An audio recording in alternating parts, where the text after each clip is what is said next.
আল্লাহর কসম করে বলছি আপনার সব দোয়া কবুল হয়ে যাবে।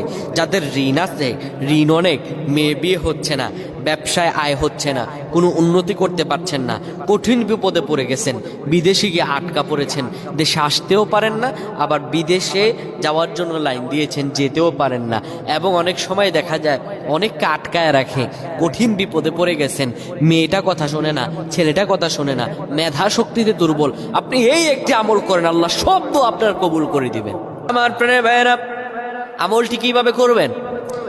এশারের পর ঘুমানোর আগে আপনি পবিত্র অবস্থায় কিবলামুখী হয়ে মসজিদে কিংবা ঘরের মধ্যে বসে যাবেন। বসে যাওয়ার পরে আপনি দুরূদ শরীফ পড়বেন 100 বার, এরপরে 499 বার পড়বেন লা হাওলা ওয়ালা কুওয়াতা ইল্লা বিল্লাহ, এরপরে একবার পড়বেন লা হাওলা ওয়ালা কুওয়াতা ইল্লা বিল্লাহ।